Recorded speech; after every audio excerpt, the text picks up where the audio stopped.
Good evening, everybody. Thank you for joining in on our next panel discussion.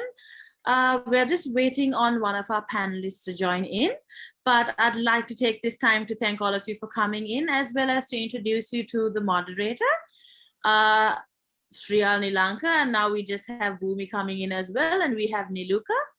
So they will be conducting the session today. We're quite excited to dive straight into this panel discussion because I think it would be so valuable in our understanding of gender, sexuality, and the queer media narrative.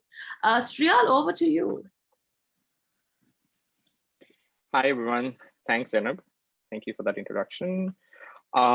Basically, today we will be discussing about the dimensions and intersectionality of the queer community.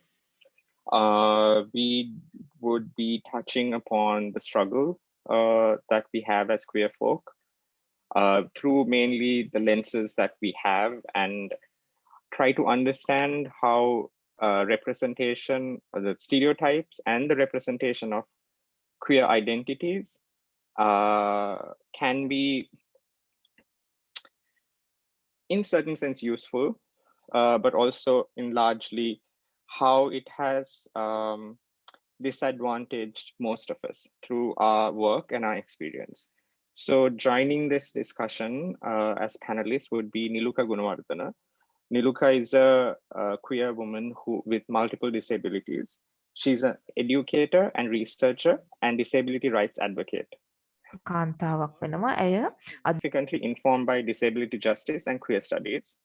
She is a board member of Women Enabled International and is engaged with multiple committees and initiatives at the intersection of disability, gender, and sexuality. Further, we have Bhoomi Harendran joining us. Bhoomi is a trans feminine identifying person who has been working for the rights of trans persons for over a decade. She's currently the founder and executive director of the National Transgender Network in Sri Lanka. Through NTN, Bhoomi works to improve the lives and acceptance of trans identities. Bhoomi is also an award-winning actress, a talk show host, and a prominent public figure advocating for trans rights using media channels.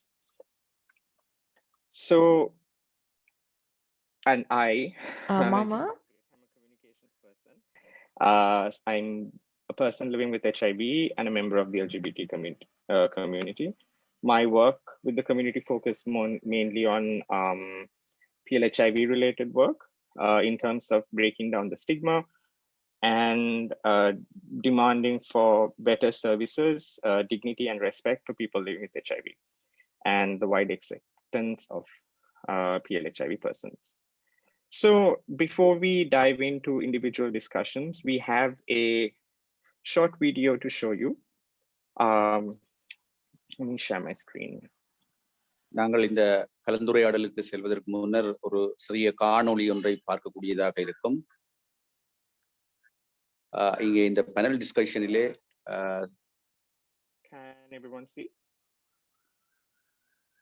உங்கள் எல்லோராலும் இந்த காணொளியை காணக்கூடியதாக இருக்கிறதா?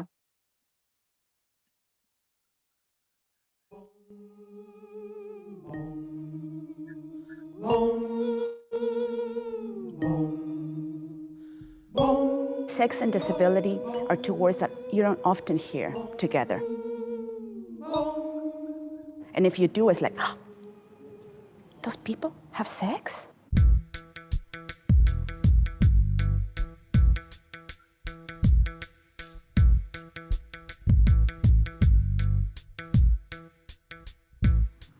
Most artists with disabilities have not had a chance to incubate their work publicly. There are no spaces where we get celebrated.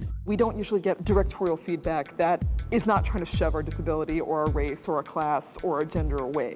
For once, you see something to do with your life depicted on the stage. It blows your mind. Have you been called less than human? Just another example of what a cripple looks like. Have you been asked not to breathe?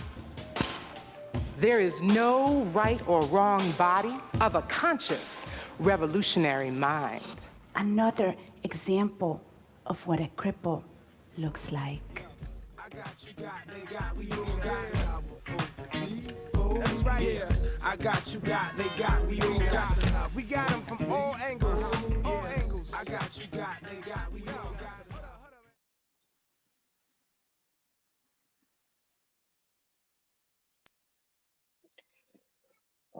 So thank you, Niluka, for sharing that video with us to share with our fellows.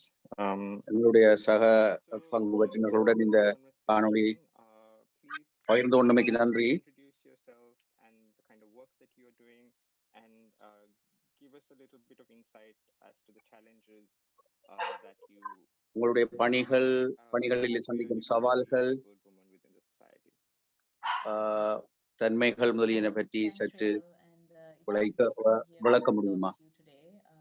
இன்று உங்களோடு அனைவருடனும் பகிர்ந்து கொள்வதில் மகிழ்ச்சி. I work as a visiting lecturer at the University of Colombo and the University of California, and most of my work is at Kelaniya Colombo பல்கலைக்கழகங்களிலே வருகை தந்த விரிவுரையாளராக இருக்கிறேன். currently doing a project on the impacts of COVID-19 on women, girls and gender non-conforming persons with disabilities. பெண்கள், சிறுமிகள் மற்றும் இந்த பால்நிலை திரிபுகள் உள்ளவர்கள் மத்தியில் இருக்கக்கூடிய தாக்கங்கள், இந்த COVID-19 ஏற்படுகின்ற தாக்கங்கள் பற்றிய ஒரு ப்ராஜெக்டோடு நான் வேலை செய்து கொண்டிருக்கிறேன்.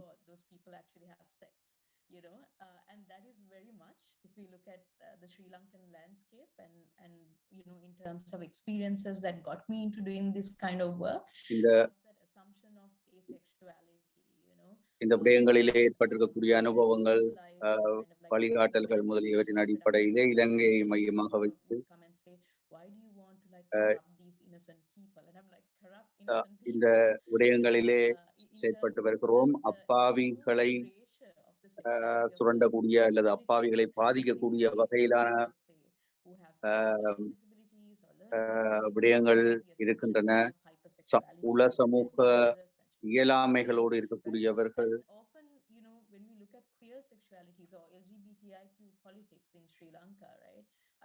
இங்கே இந்த ஓரின சேர்க்கையாளர்கள் மற்றும் இரட்டை பாலுறவுக்காரர்கள் மற்றும் இது பால்நிலை தளத்திலே இருக்கக்கூடிய உயிரியல் ரீதியாக இருக்கக்கூடியவர்கள் முதலியவர்களுக்கான உரிமைகள், அவர்களுடைய நிலைமைகள் பற்றிய விடயங்கள் எல்லாம் இந்த விடயங்களுக்குள் இருக்கின்றன. Sexual agency in a sense. So for me, those two forms of experience in terms of my lived, sexuality and my lived identity as a woman with disabilities is overlapping, and I can't necessarily separate those two. And I think ஒரு இயலாமை உள்ள இந்த விடயத்திலே இயலாமை உள்ள ஒரு பெண் என்ற வகையிலே என்னுடைய அனுபவங்கள் ஒன்றோடு ஒன்று சம்பந்தப்பட்டவையாக இருக்கின்றன. created that binary like immediately, even before the baby is out of the mother's vagina, and then the next thing you go is, does she or he, it is not even in the equation right now, so does she or he have 10 fingers and 10 toes, right? So like clearly I was born with 5 fingers and a stump, for those of you who have not seen me, and that in itself becomes like a disqualification, right? And think about like intersex babies. So I know that a lot of people do come up to me and go like, oh, why don't you fix yourself? Why don't you get like a prosthetic arm, right?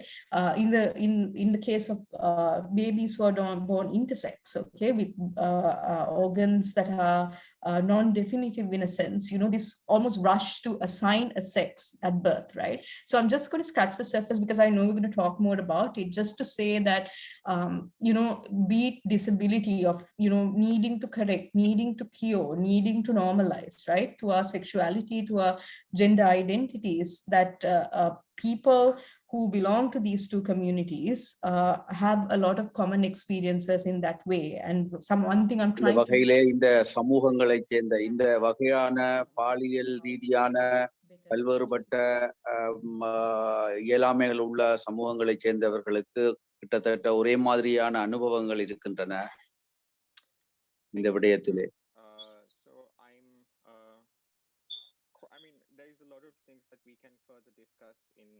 நாங்கள் கலந்துரையாடுவதற்கு இன்னும் பல விடயங்கள் இருக்கின்றன. hear from Bhoomi regarding her work and her experience. And அடுத்து Alan, பூமி being a அவர்களிடம் person எவ்வாறு also our has பணிகளை ஆற்றுவதிலே various sort of social சந்திக்கக்கூடிய identities சவால்கள் முதலியவற்றை within அறிவோம். the society that she works. සමාජය තුළ ඇයට ඉතින් ඒත් එක්ක භූමි Introduce பூமி, yourself, உங்களை your work, அறிமுகப்படுத்தி and your உங்களுடைய experience, பணிகள், உங்களுடைய அனுபவங்கள், sort of the battle between the identity and sort of social acceptance, and இந்த அடையாளப்படுத்துகை, சமூகம் ஏற்றுக்கொள்ளுதல், shaped your work.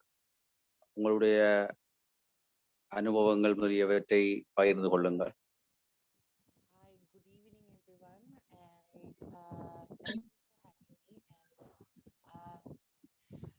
And my name is Bhoomi Harendran, and I am working currently as a I'm so sorry, Sriyal, Bhoomi. I don't think we can hear you. Can you Hi, hear me Bhoomi. now? I'm so sorry. I just got a few messages saying that they can't hear you. Okay. Hi, can you hear me now? Yeah. Okay, sorry. Thank you so much. I think we were hearing the fan a bit. Sorry. Go ahead. I just switched off my fan. Okay, thank you so much. Right. My name is Bhoomi Harendran, and currently I work as the executive director of the National Transgender Network. National Transgender வலையமைப்போடு நிறைவேற்று பணிப்பாளராக வேலை செய்கிறேன். Actually, it was kind of a dream because அது ஒரு வகையான இலட்சிய கனவுதான்.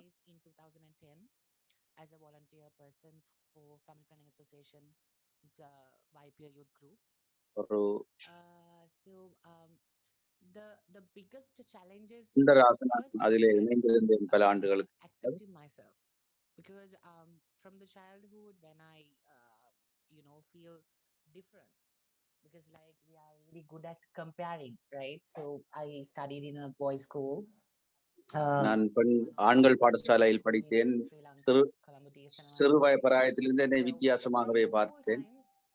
Up to my age of 21. பாடசாலை நாட்களில் இருந்து 21 வயசு வரை. Because we had as young generation in that time, we didn't have any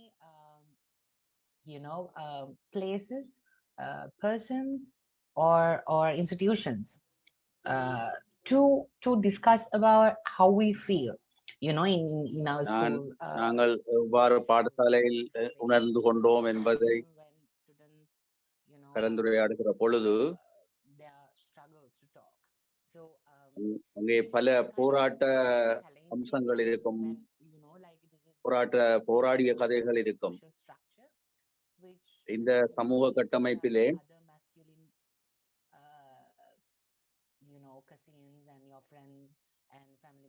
ஏனைய ஆண் உறவுகளோடு போட்டி போடுவது, அவர்களோடு நட்பு முதலியவற்றிலே பல்வேறுபட்ட வேறுபாடுகள், பாகுபாடுகள் இருக்கும். இது ஒரு எரிச்சல் ஊட்டுகிற பிரச்சனையான விடயமாக இருக்கும். இந்த துறைக்குள் நான் நுழைகிற பொழுது the journey was quite more challenging, because whenever you are trying என்னுடைய பயணம் கொஞ்சம் சவால்கள் மிக்கதாக இருந்தது. whenever you are trying to educate people, a lot of social norms and these social structured frames, இந்த சமூக கட்டமைப்பினுடைய போக்குகள், அதனுடைய நியதிகள் பற்றியனவெல்லாம் அறிவூட்டப்படுகிற பொழுது இவற்றை காணக்கூடியதாக இருந்தது. all sympathy type things are trying to hit you, like, oh, we feel sorry for you and we need to give a space, like. And also the most, I don't know, for me it's depressing thing is like always you are getting opportunity to talk to the people, let's say government sectors,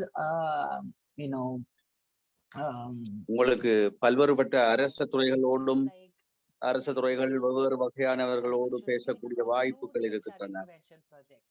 as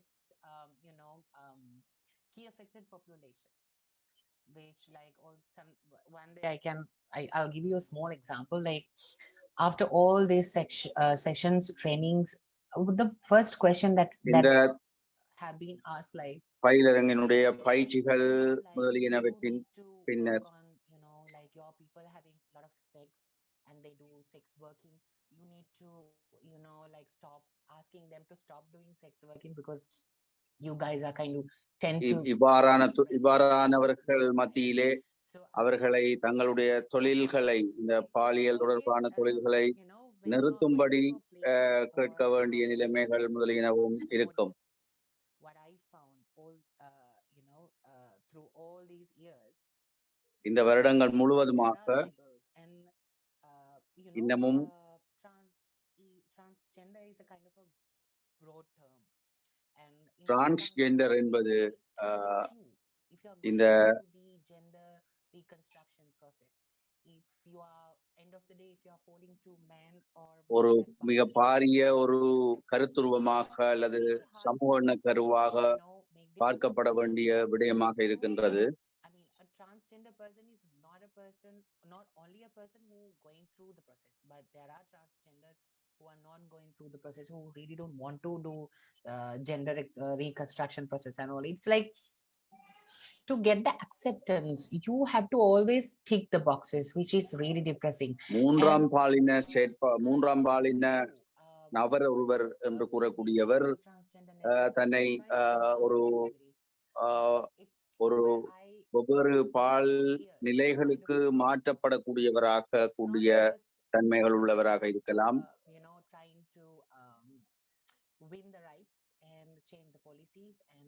நாங்கள் எங்களுடைய உரிமைகளை வென்றெடுக்கக்கூடிய வகையிலே கொள்கைகளை ஒவ்வொரு தரப்பினரிடம் நாங்கள் மாற்ற வேண்டியவர்களாக இருக்கிறோம்.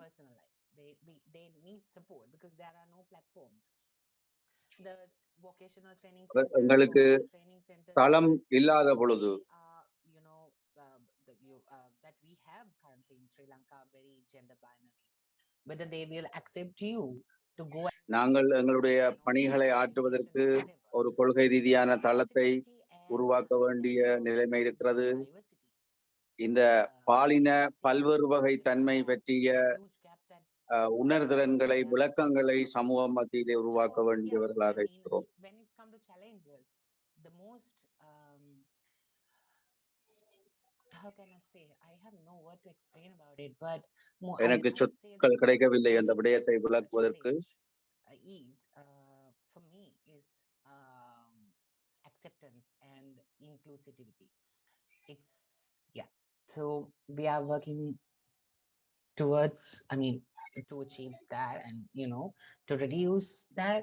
So fingers crossed things will be turn up in a good way. So like I'll stop here because like we have a lot of to talk. Thank you, Bhoomi. நான் இந்த கட்டத்திலே நிறுத்திக் கொள்கிறேன். பல விடயங்கள் இருக்கின்றன தொடர்ந்து கதைப்பது. Zainab, where are we on sort of figuring that out? Is there a solution? What's the progress of it?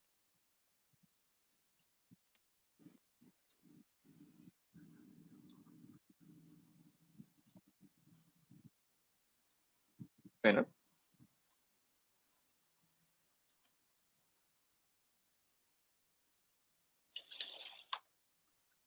Bronica? Yes, Sriyal. Hi. Is there some difficulties on the Tamil translation aspect? Yes. Zainab tried to call the Tamil translator. She didn't call like me. Yeah. Right. Okay. All right. Okay. So if you do not understand anything that is being discussed, please direct it to the chat, and we will further explain sort of what is being discussed and how we're trying to touch on sort of different aspects of this conversation. So we have a introduction to our two panelists' experience and their work. Tamil மொழிபெயர்ப்பை பெற்றுக்கொள்வதிலே உங்களுக்கு கஷ்டங்கள் இருக்கின்றனவா? இது பற்றி நீங்கள் கூறலாம். With the communities, we have sort of posed this question around intersectionality and what does intersectionality mean? It is sort of, it explains that people are often disadvantaged because of multiple sources of oppression. So for example, it could be a person's race, class, gender or sexual identity, religion. ஒவ்வொரு வகையான காரணங்களினால் இனம், மதம், மொழி, பால்நிலை தன்மை முதலிய பல்வேறுபட்ட தன்மைகளால் பாகுபாடுகள் சமூகத்திலே காட்டப்படக்கூடிய வாய்ப்புகள் இருக்கின்றன.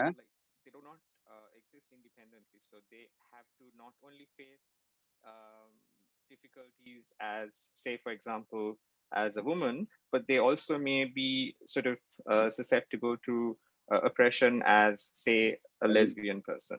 So similarly, ஒரு பெண்ணென்ற அடிப்படையிலே அல்லாமல் ஓரின சேர்க்கையாளர் என்ற அடிப்படையிலும் பல்வேறுபட்ட பாதிப்புகளை சந்திக்கக்கூடிய நிலைமை இருக்கலாம். அந்த பாதிப்புகள் ஒன்றின் மீது ஒன்று இரட்டை மடங்காகின்றன. So in sort of moving forward the conversation, Niluka, I'd like to understand your experience in considerations that are given to, say, a person with a disability as well as being queer. இவ்வாறான ஒரு இயலாமை உள்ளவர் என்ற வகையிலே உங்களுடைய அனுபவத்தை கூறுங்கள். How open is the disabled community or differently able community of a queer identity? மாற்று வலுவுள்ள இந்த சமூகத்தை எவ்வாறு ஏற்றுக்கொள்ளுகிறார்கள், எவ்வாறு இந்த ஒவ்வொரு பாலின தன்மை உள்ள இந்த சமூகத்தவர்களை ஆதரிக்கிறார்கள், ஏற்றுக்கொள்ளுகிறார்கள், அவர்கள் சந்திக்கும் சவால்கள் அவை. நான் பரந்துபட்ட அடிப்படையிலே இந்த இயலாமை உள்ள சமூகம் பற்றி பார்க்கிற பொழுது இலங்கையை பொறுத்தவரையிலே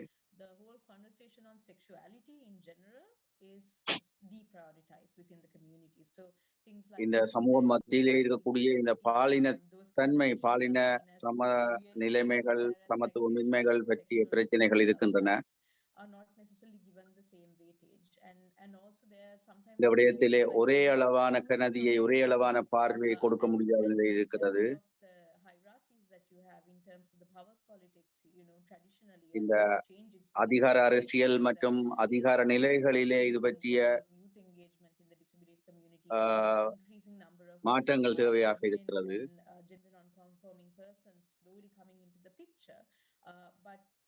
What happens is that then sexuality is kind of not seen as one of those final frontiers for us to work on, and that said, then when we talk about non-normative sexualities, when you talk about LGBTIQ persons with disabilities, like ஒவ்வொரு பாலின தன்மை உள்ளவர்கள் தொடர்பான பாலின நிலைமைகள் பற்றி பேசுகிற பொழுது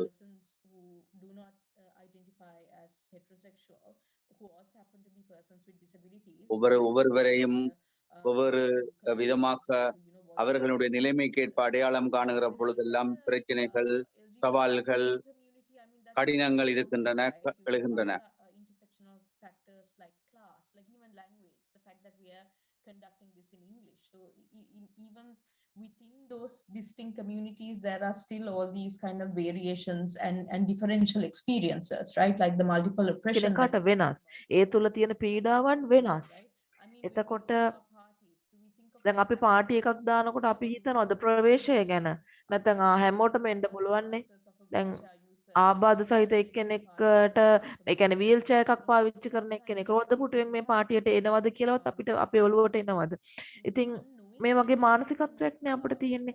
එතකොට මේ තත්වය තුළ අපි නොදැනුවත්ව අපි පුද්ගලයන්ව කොන් කරනවා, ආන්තිකරණය කරනවා. මාධ්‍ය තුලත් එහෙමයි. දැන් මේ ගැන අපි පස්සෙ තව කතා කරමු. ගොඩක් වෙලාවට විශේෂයෙන්ම දැන් queer පුද්ගලයන් සමහර අය මන් දන්නවා ඒ වචනට එච්චර කැමති නෑ සමහර අය. නමුත් ඒකත් අර ආබාධිත භාවය කියන වචනේ ආබාධිත භාවය සහ queer කියන මේ වචන දෙකම නිකන් නරක වචන වගේ සමහර අය හිතනවා. නමුත් මම හිතනවා මේ වචන පාවිච්චි කිරීම සුදුසුයි. මම කැමති මේ වචන පාවිච්චි කරන්න. මාධ්‍ය නියෝජනය තුල ගත්තාම අපි දන්නවා දැන් Netflix එකේ මං හිතන්නේ ස්පෙෂල් කියලා ෂෝ එකක් තියෙනවා අලුතෙන්. දැන් ඒ නම දාලා තියෙන එකක් நிலைப்பாடுகளாகவும் இருந்து வருகின்றன ஊடகங்களிலே.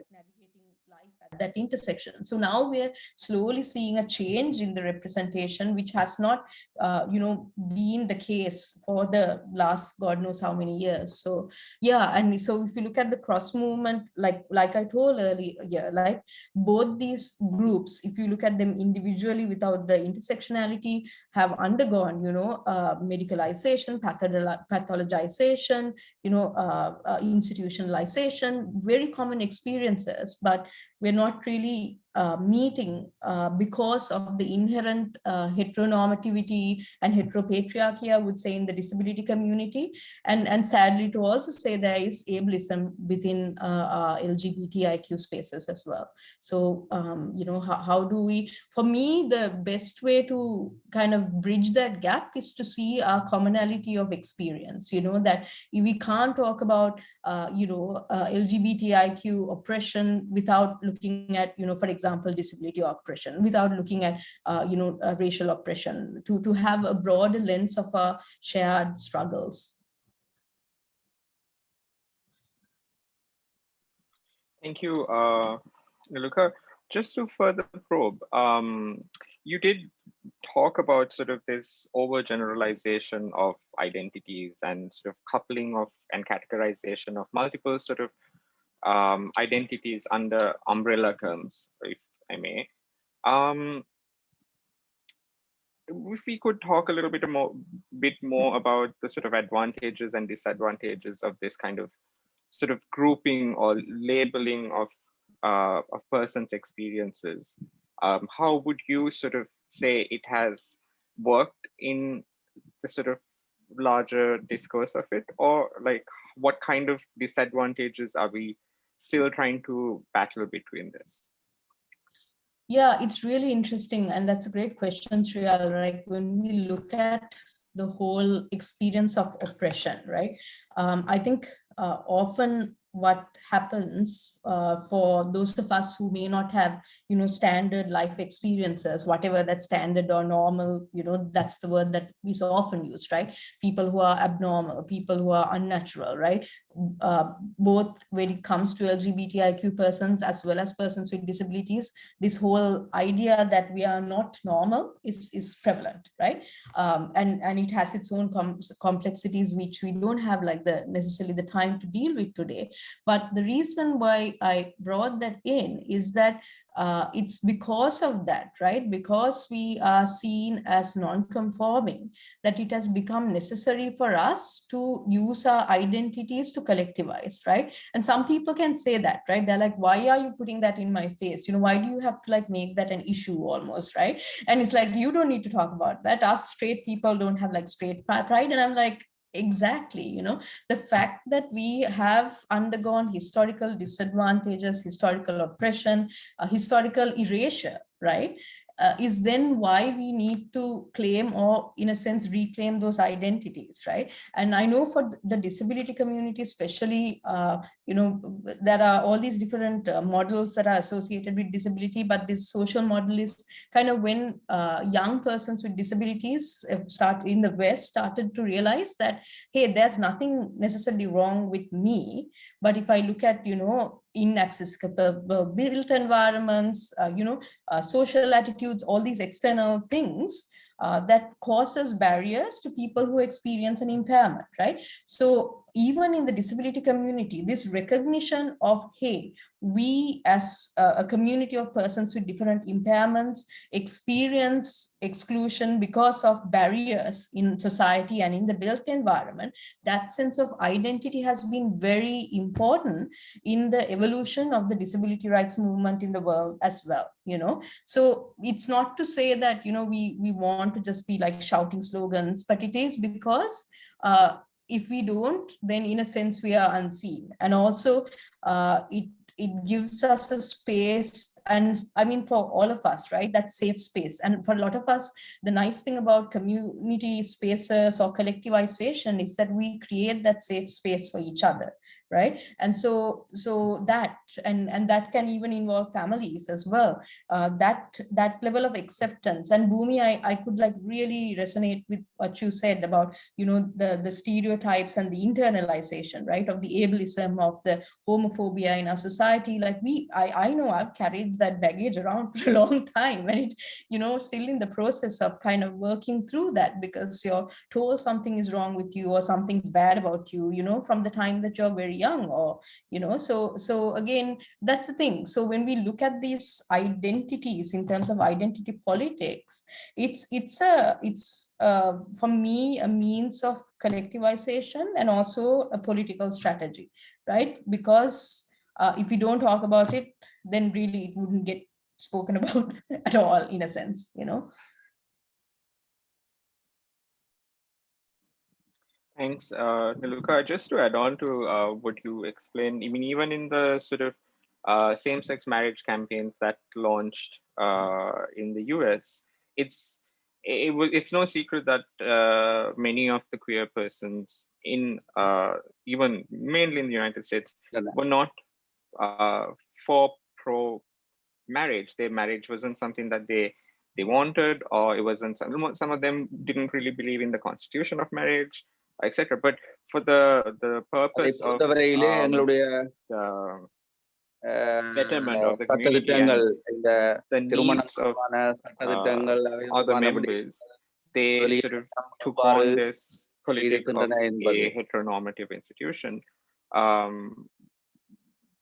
But as a result of it, there have been sort of expectation that is placed on the queer community that are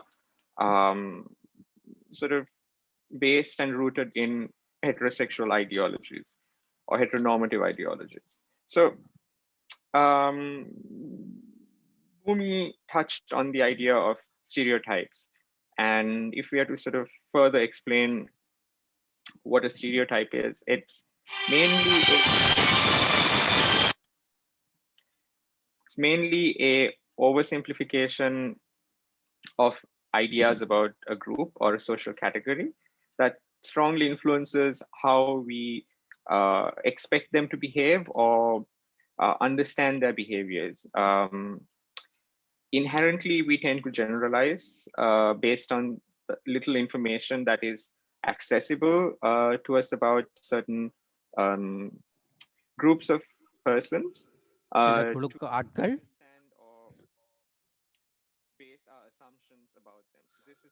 தங்களுடைய அனுமானங்களை அடிப்படையாக கொண்டு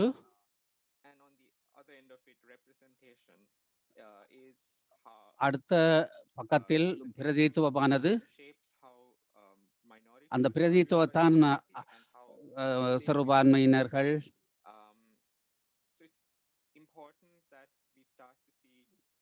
நாங்கள்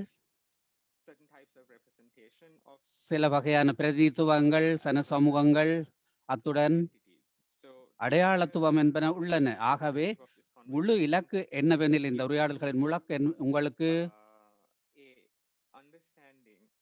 ஒரு புரிந்துணர்வை வழங்குவது.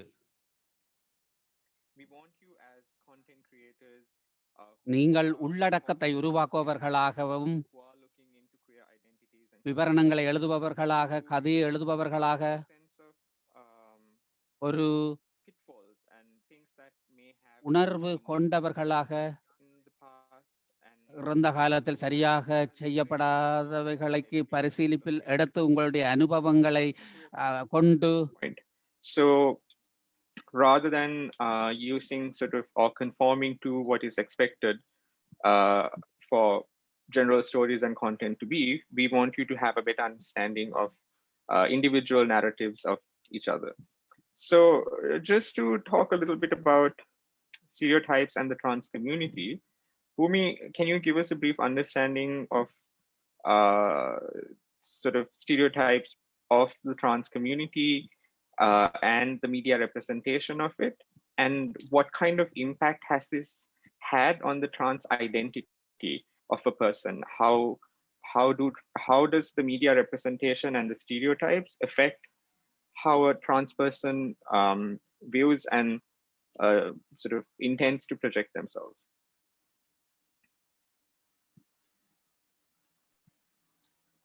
One second, my signal was dropping. Can you repeat the question? Sorry.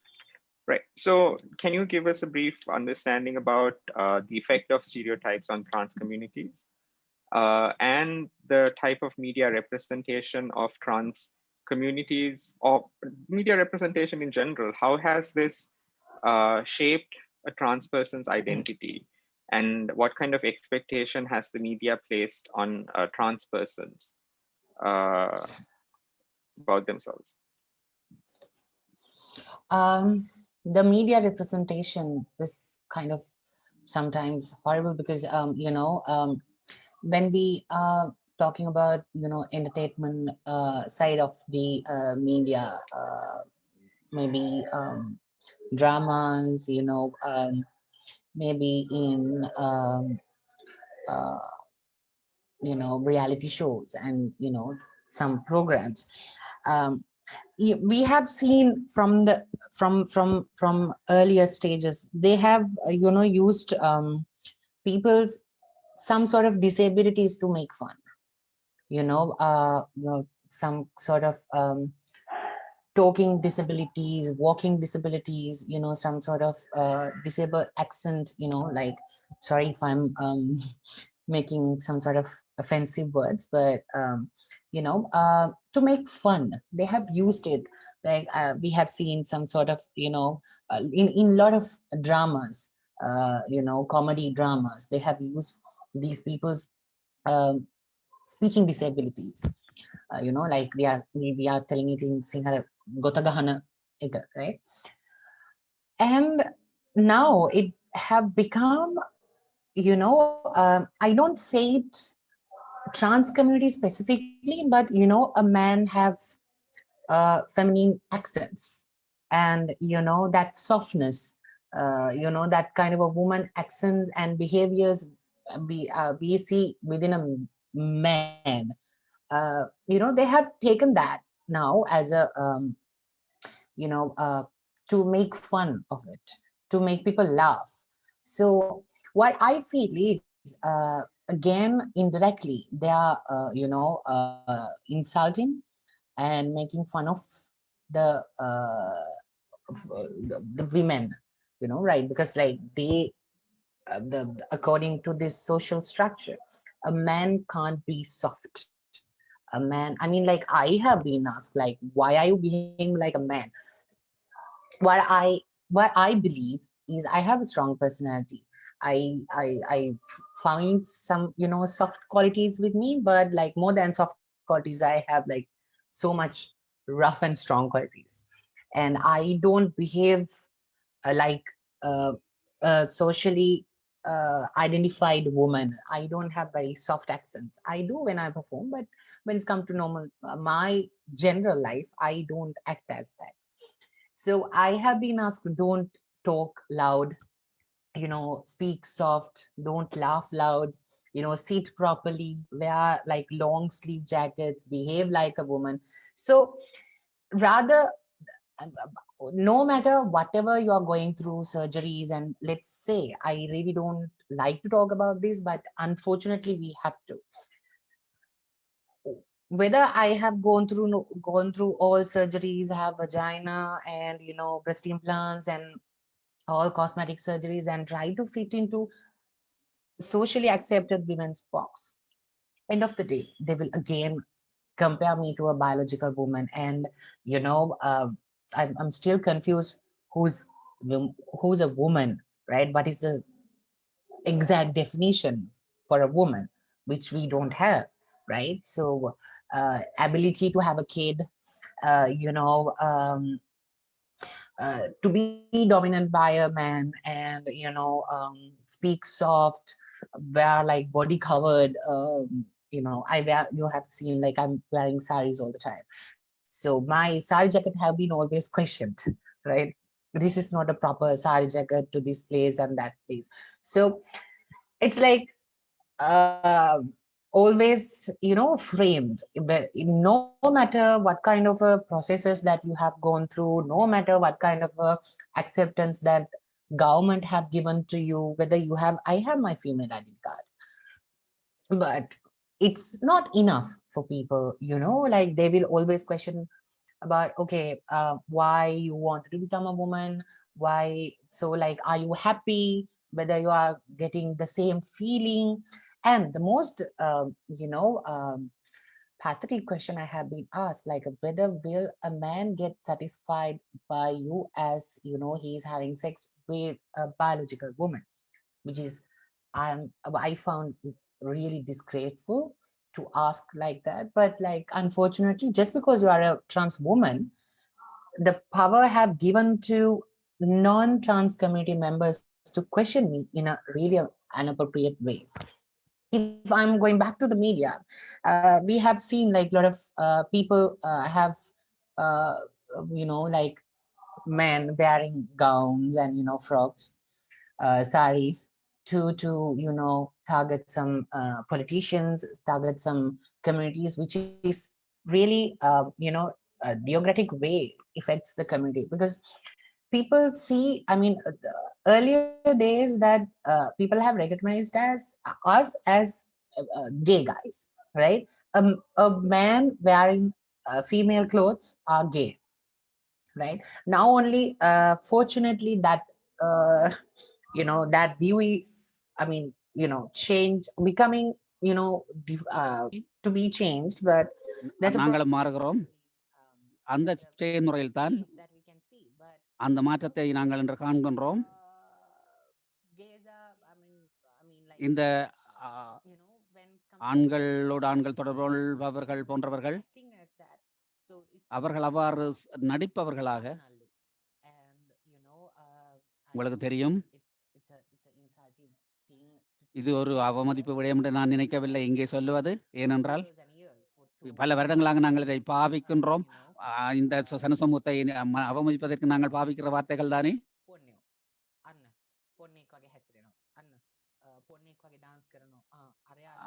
பொண்ணை போல நடனம் ஆடுகிறான், பொன்னியன் என்ற சொல்லை நாங்கள் என்ன விதமாக இருந்தாலும் என்னை கூட பொன்னு என்று அழைத்திருக்கிறார்கள். உங்களுக்கு தெரியும்,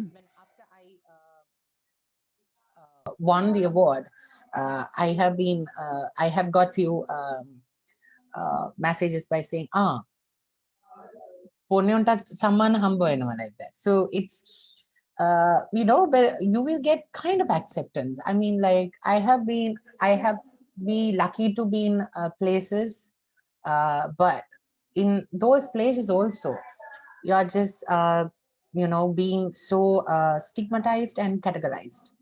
So I think it's still gender identities and sexual orientations have been used in a really bad way in media, which shouldn't be. Yeah. For me, just to have a further understanding, I mean, just want to probe a little bit more on expectation of the identity as well as existing expectations of gender. We know that there are certain things around sayings that this is something that you very sort of popularly say about karma versus gender.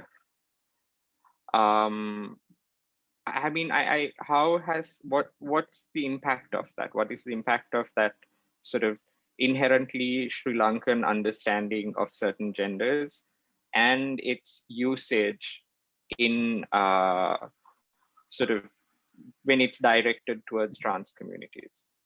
So yeah, just explain a little bit. There's a saying that that is in Sri Lanka culturally that we refer to. I will then talk a little bit about how that has been used as an advantage. But Bhoomi, please explain a little bit about this gender expectation and karma. Thank you for bringing it up. So we have a strong belief in our society.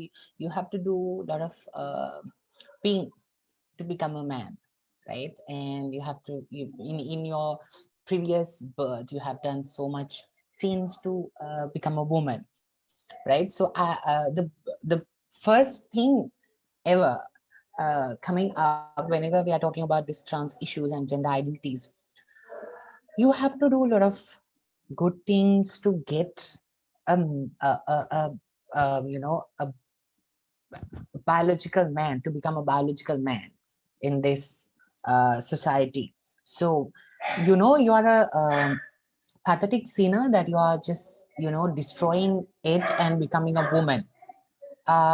Once again, I think there's a huge noise in outside. So give me like 1 second. I'll ask them to come.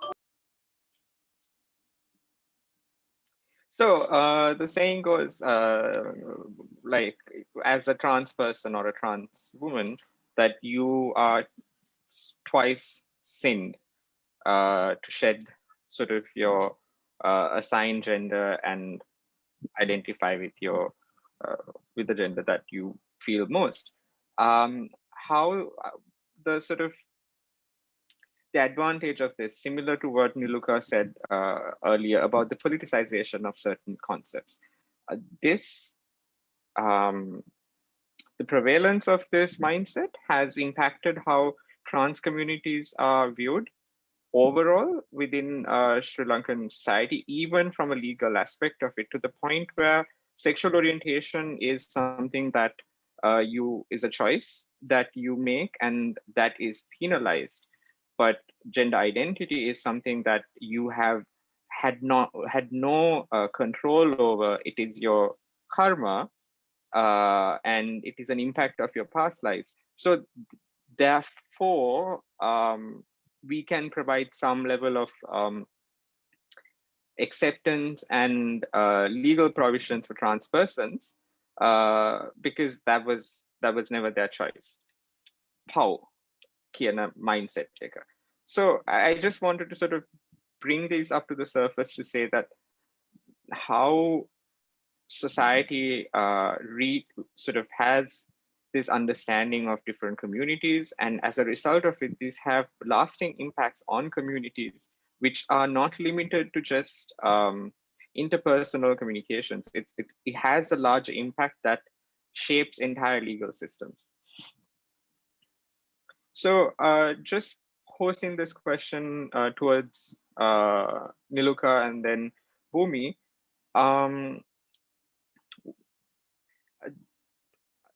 I also have a question from Kaushal, which kind of relates to this question that we're going to talk about next. So Kaushal wants to know about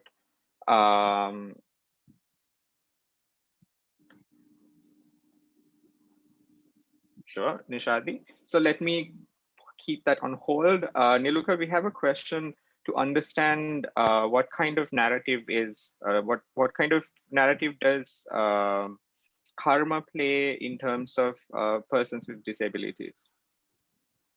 Yeah, thank you so much for that question. And I was just, when, you know, Bhoomi was talking about her experience with this karmic narrative, I was just like completely, you know, agreeing with how that impacts our social hierarchy. So, you know, as most of you know, having, I'm assuming most of you would have grown up in Sri Lanka. Often when anything goes wrong, right? You know, it's during the tsunami, I remember, you know, and let's say someone meets with an accident. Let's say a child with a disability is born, right? Let's say someone reveals that they're gay or lesbian, you know, first assumption is that something bad has happened, or that there's something wrong with what has happened. And then the second thing is, now let's try to explain why this has happened to this person.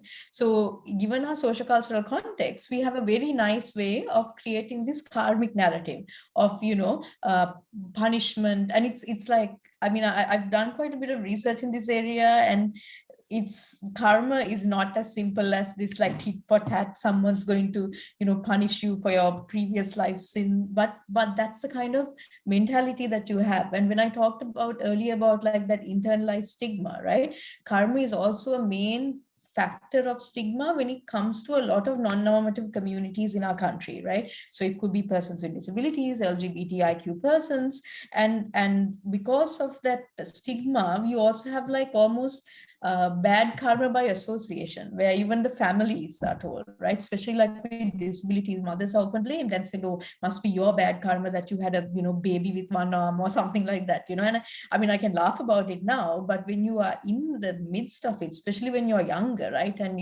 now it's like hilarious when people come and tell me, "Oh, you must have been like some warmonger and you would have to chop someone's arm off," and now like it's hilarious talking to you as an audience about this. I can laugh about it, but it's not funny because it is what is assumed to be the truth by a lot of people. And the other bad thing about that is that it gives us a basis to devalue people and a basis to almost normalize social oppression, right? Why do you want equality when you can say, "Oh, it's karma, it's a bad that things that they have done, they deserve it or we deserve it," okay?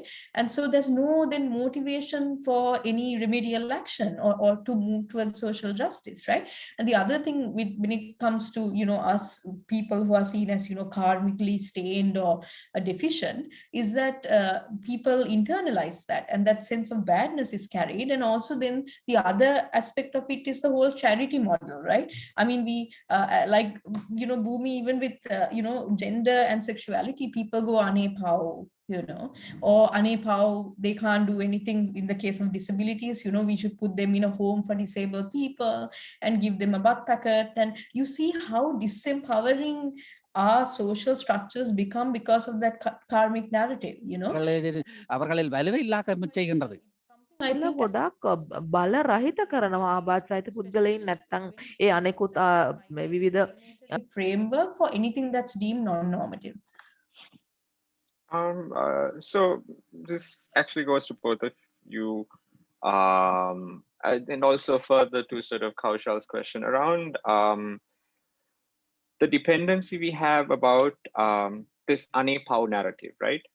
That trying to persuade people to feel sorry about the community so that we get larger acceptance. I mean, how many of us have sort of heard, or even sort of certain allyships are built around the idea of the fact that the disempowerment of the communities. From my experience around work in HIV, there's a progression. It's 2 steps as I see it. I will explain it, and then Niluka, maybe you can sort of speak a little bit about the results of it and where we should take it next. And Bhoomi as well, sort of this ane pao narrative, how do you shift it, or do we need to shift it, or has that had any benefit? So within the PLHIV communities, initially due to the sort of overpowering stigma about people living with HIV,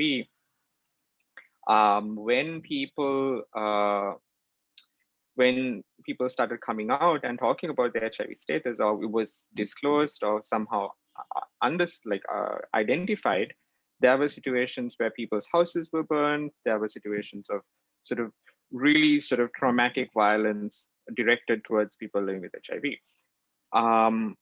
But that sort of narrative around disempowerment opened up conversations and acceptance of PLHIV persons to the point where now I can come in maybe 10, 20 years later and sort of shift the narrative of disempowerment without having that sort of viewpoint previously.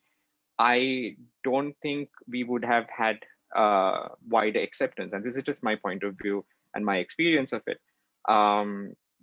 Sort of there is a politicization of how people view communities and how disempowerment can be used to the advantage of the communities to reach certain levels of equality. It is not right, but it is making the best out of a bad situation. Niluka, if you could sort of help us understand in terms of being differently abled, what kind of experiences do you have in terms of shifting the narrative as well as using the existing narrative to your advantage? Yeah, no, that's really interesting, right? Because if you look at the existing frameworks that we have in our country, right? රටේ තියෙන රාමු ගත්තහම අපි කියමුකෝ පුණ්‍ය ආයතන තියෙනවා, වැඩිහිටියන්ට ඒ වගේම අනාථ ළමයින්ට නිවාස තියෙනවා. කියන්නේ මේක සමාජ ආරක්ෂණය සඳහා තියෙන දේවල්. ඒ කියන්නේ වෙනස් නැත්නම් යම් අවාසනාවන්ත අයට ඒව හදලා තියෙන්නේ මේ අනේ පව් කියන අදහසෙන් තමයි මේව හදලා තියෙන්නේ. ඒ කියන්නේ ඒ අවශ්‍ය මූලික දේවල් ඒ අයටත් ලබා දෙන එක. මිනිස්සුන්ට අවම අත්‍යවශ්‍ය මූලික දේවල්වත් ලැබෙනවා. මිනිස්සුන්ට ඉන්න තැනක් නැති වෙන්නේ නැහැ. ඒ අයව අතහැරලා දාන්නේ නැහැ කියන කියන්නේ වෙන්න පුළුවන් නරකම දේ. දැන් අතහැරලා දාන එකනේ වෙන්න පුළුවන් නරකම දේ. ආබාධ වීම, ආබාධිත වීම. All these spaces that are built though on a charitable kind of ethos, they do have a certain usage to that effect, right? To have in terms of having those mechanisms in place so that people don't totally fall through the cracks of the social systems.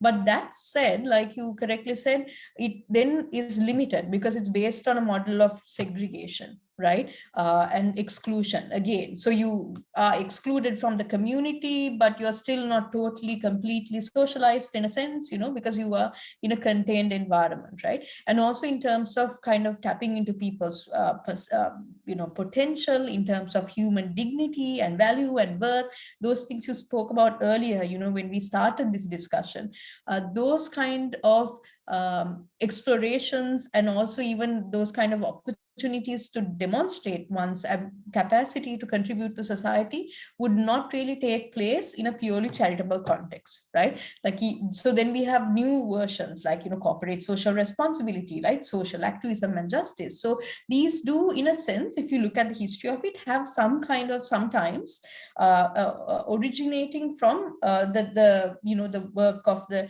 Good Samaritans and other charitable organizations, but that's shifting. So you're right, you don't necessarily have to go like, oh, this is wrong, I'm going to like radically change this country in the next 10 years and have independent living centers and we're all out and proud, but you're right, you can't do that because people are also, or those of us who are in the communities of disability communities or LGBTIQ communities, this is the mode that people are used to, right? Then we have to think of how do we shift that mode first and foremost for us, I think, before even starting to have like some radical social shift. The unepower mentality or the, oh, I've done something wrong mentality in us, for me at least at a personal level as a woman who falls into several minority categories in that sense, that is the big shift we need, because I really feel that internalization of that unepower, like you said, right, is so disempowering. And if we can work through that, then we may also have more culturally appropriate responses and systems, given this larger cultural baggage that we carry as a society. Thank you, Niluka. Further, Bhoomi, we touched on a couple of things around stereotypes, representation, as well as sort of the hierarchies among ourselves which we have in communities. Further to another question that Kaushal had around how do we sort of come to terms with this marginalization that we have within our own communities, within a marginalized communities? How do we sort of touch on this and help people understand about sort of being fair and equal among ourselves as people who are experiencing multiple oppressions? For example, in my situation, in my experience, I'm sort of excluded from queer spaces because of my HIV status. There is that unepower, I understand, and I feel really bad for you, but maybe don't come for dinner. So, like, how do we sort of bring this understanding of our own communities to sort of look past our own hierarchies? How do we sort of reconcile with this? Bhoomi? Sorry, I have to stop. So the hierarchy, basically, let's say in terms of understanding, certain times there were, so I mean, even as simple as being top, bottom, right? Sort of that level of hierarchies that exist among our communities. How do you see we moving forward in terms of helping our own communities understand this level of marginalization, that we exclude our own people based on our biases?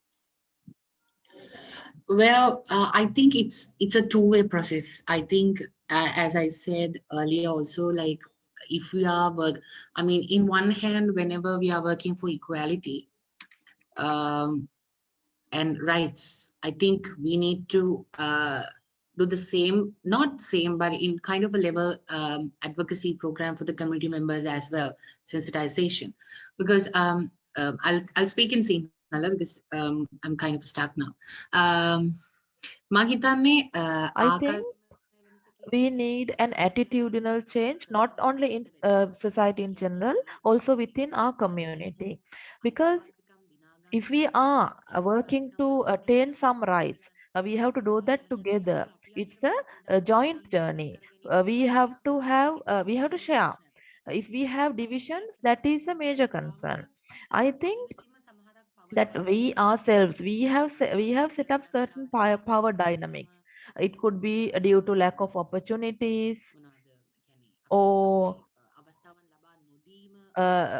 being unable to get any opportunities, or denying opportunities.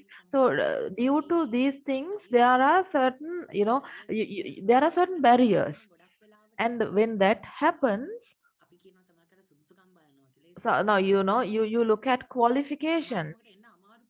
So when there might be people who are not qualified, for example, there might be there are people in trans community who have difficulties going through the trans process. It could be economic problems or family issues. With all that, there could be a major gap. So as a society, now we in society, we only recognize these people who are undergoing the trans process. Then there itself we are dividing our community. Now these people, they have gone through the trans process, they have the identity card, they have the gender identity, then you have recognition, you have this recognition in society, then you can join this, then you can do certain things. So that division in society is reflected within our community as well. So I think this is something, as activists, as institutions, we also have a responsibility, in my opinion, to, I think it's a grave responsibility that is upon us. At least now we need to understand this, because sometimes, when you go to certain programs, when we engage in certain activities, how we include people as a community, we also have certain, not now, but at the beginning there were certain differences in selecting people. For example, I remember there was a program that I participated in, HIV prevention. When this all was introduced, there was a now of course trans community is also included in the high risk group. Then at the very beginning, I remember there were certain divisions among us. We had created certain divisions where those who are on the road, low income recipients, or jobless people who do not have jobs, or sex workers. So our perception was that there is more risk among them in terms when it comes to HIV. So how did we come into that conclusion? Maybe they're having safe sex. Maybe now for years there have been programs, and they have now they were subjected to a lot of programs for a long time. So we thought that they may be more aware. There might be like so-called higher level people in society who are trans people, but they were never targeted in these advocacy program, in these awareness programs, because we do not think of them as at-risk groups. So similarly, I remember there was one incident. There was we wanted to come up with a policy for trans people in Sri Lanka, protection policy. And at that time, so the people who participate in the process at the beginning,